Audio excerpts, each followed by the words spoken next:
Welcome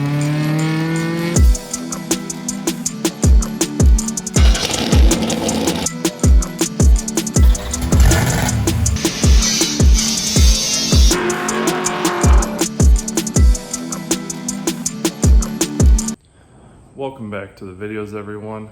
In today's episode, I'm going to be addressing a ton of stuff that needs to get done on the Civic that I just haven't gotten around to in the longest time. The other thing, quick little update for you guys, is we now have new race tires because I completely destroyed my R888s. So we now have some Nitto NT01s. I don't know how they're going to do on autocross, but one of the things I'm really looking forward to with these tires is everyone says they have incredible like driver feedback and just feel through the wheel and everything, which is one of my biggest goals with this car. I want it to be very stiff, very good handling, and a car where you can just feel everything that's going on, and it's very responsive, and you know, it's not like numb. So hopefully those new tires hold up better than the R888s. The R888s did not last me very long. I don't even want to know how long those would have lasted me if I would have had, you know, more power or anything. And then there's just a bunch of other little things we got to address. One of the headlight tabs is broken. I got to replace the harness for the turn signal on the front. I got to get my side skirts on. I got to get tint put on the rear window and on the side window. Just a lot of little things, but nothing too crazy. But I'm just going to keep chipping away at stuff, and you know, hopefully we might not get everything done in this video, but hopefully we get all the essentials done. So let's get into it. So the car is already on jack stands. So I'm just gonna go and start it up, crawl under the car and see if we can't locate the exhaust leak. You can hear it.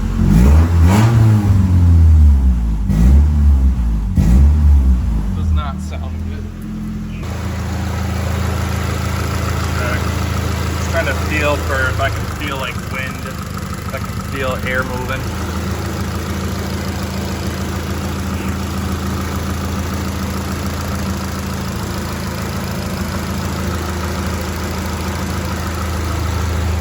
Well, nothing there. You can see there's the dent where it bottomed out.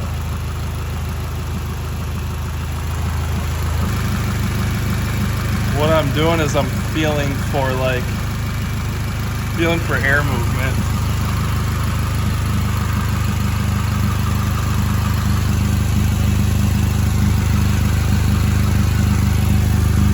Oh yeah, there it is.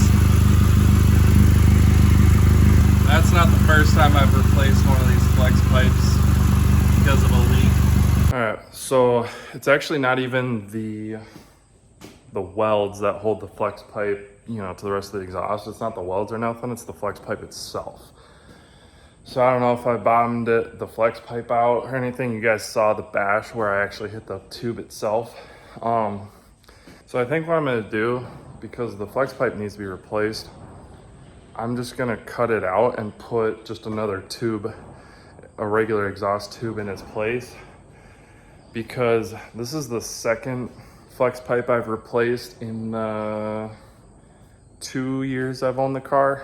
I can't keep replacing them, and they're expensive too. I think that one was like 50 bucks. So I'm not too keen on continuing to replace them. So I think before I tear into anything, I'm just gonna run to the auto parts store and grab some replacement pipe, and then we'll get tearing into it, weld up a new one. Okay, so progress update. We got the like Y pipe, I guess you could call it, off and cut off, and then we got the cat and the mid pipe cut off, and I cut, I believe it was that flange off of there. That was where it was leaking. You can see how dirty it was. That was the mid pipe. So I got this from O'Reilly's, a mid section that's gonna go between there and there. So I gotta go get some new hardware and get some new mounts as well. I want to get another hanger for the other side of the mid pipe there.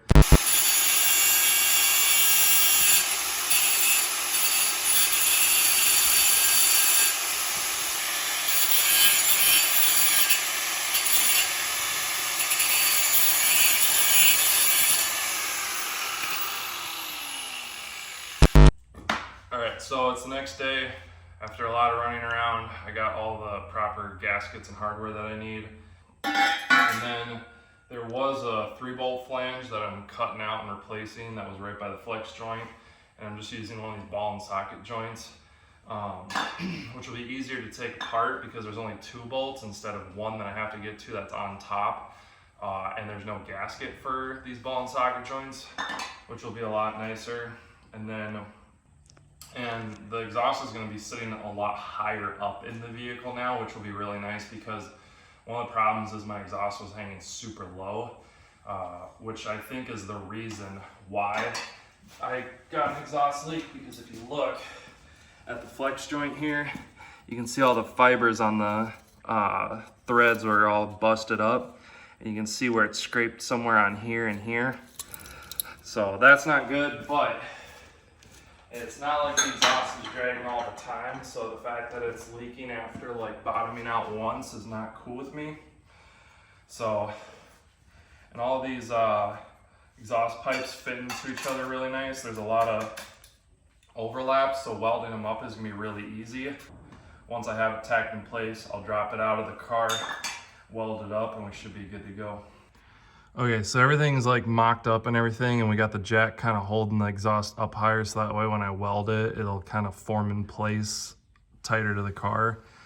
Everything's just slipped over each other right now. Nothing's like welded yet, but I'm gonna go ahead and just tack everything into place, and then I'll unbolt the whole exhaust and drop it down and weld it off of the car. That way when I'm welding like the top side, I can get a better angle on stuff, because it's really awkward trying to weld under a car when it's just up on jack stands.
So quick little update for you guys on the rear bash bar setup.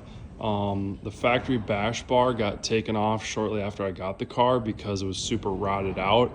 It was actually disconnected on this side because it was so rusted. That was around the time when I cut the rear bumper. That was one of the first things I did on the car.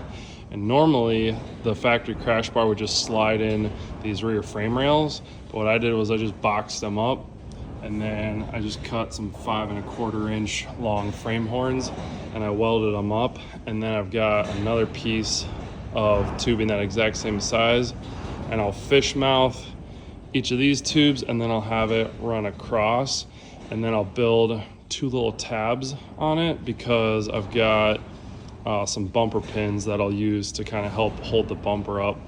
I cut the factory bumper tabs. You can actually see there's one right there. I cut those off because normally the bumper would curve under, but we cut it a long time ago. So these are our bumper pins. We got 4 of them. 2 of them are gonna mount on this side and on the other side, just because this edge of the bumper likes to flap around a lot. So we'll just drill a hole and mount these up, and you just push the button and they come undone like so. And then we'll have 2 more mounted, probably one like right around here, one right around here, just because there's nothing to hold the bumper out anymore. So these bumper pins will give it a good sturdy mounting location, and it'll also just help keep it sturdy. All right, so a quick little progress update on the rear bash bar. I got the thing basically built and welded up, but the main bar was like running downhill on it. It wasn't level. I didn't really take my time with it the way I should have. So I basically cut it off. I ground down the metal to these end plates, and then I mounted up new ones. I used the level this time. So these are a lot better. They should be good, but I just tacked them for now. And then I'm got the next bar made up, and I'm just gonna tack that on and then double check everything. And hopefully everything's good this time around. And then I had to cut what's called a fish mouth in each of these tubes. So that way when I go to weld up the main bar, it actually sits in there nice and flush, and I can get a nice weld on it. They make tools to do that, but I don't have it, and so I just used an angle grinder. If you do that with an angle grinder, just take your time with it, keep double checking it. But you're really just trying to get a nice cutout so that way the bar can sit in there nice for when you weld it. And then I had to clean some surface rust off of this. And if you do have to do that on something, one of these wire wheels is like phenomenal at just getting like light surface rust off of stuff like this. All right, so now the bumper is mocked up, or a bash bar, I should say, it's mocked up. I just have it tack welded. And then I also welded up these 2 little bumper tabs because I got these off Amazon, and they're just bumper tabs or side skirt tabs, and you just mount these in your bumper, and then you mount these little, like, I don't know, rod, whatever you want to call them, and they have that little ball joint on the end, and you just click them right on, and they just click right off. And the cool thing too about them is they kind of swivel, so you don't need to be like precisely on. So it's coming along nicely. I like the way it looks. All right, well, I got the bash bar mostly welded up, and I don't have it painted yet. I have all the bumper pins mounted, but I'm gonna go ahead and call it a night because honestly, these welds are some of the worst I've ever done, but I don't know why. Like, I can't figure out, they're just like, they don't seem to want to penetrate, but I have the welder turned up pretty high. I just don't know what's going on. So I'm gonna call it a night.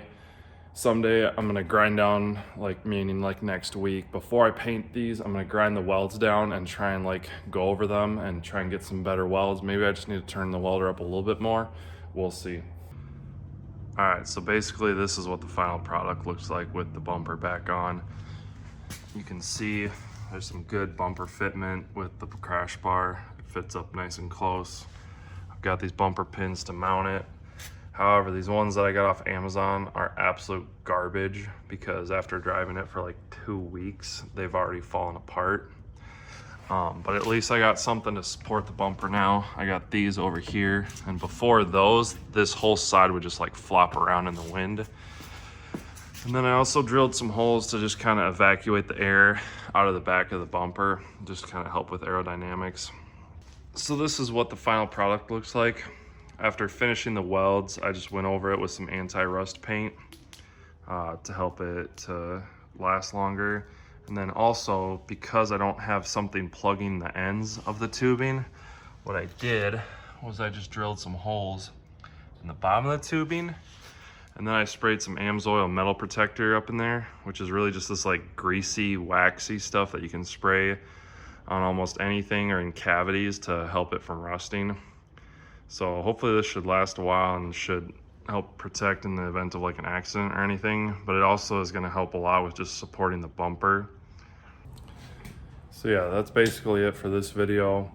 I'm gonna do some more videos on this car here soon, and they'll just be tidying up some other small stuff. But I also want to make a video on doing a complete interior overhaul. I have quite a few new things that I want to be throwing in the interior. Even though there's not much interior in this car, I want to at least have the front half of the interior and just make it a more livable street car. So I'm actually like super excited for that video because I got some cool stuff. And then come spring, there's gonna be quite a few things that I'm gonna be adding to this car to help make it faster and just make it a better race car and street car. So stay tuned for that. So basically that sums up this video.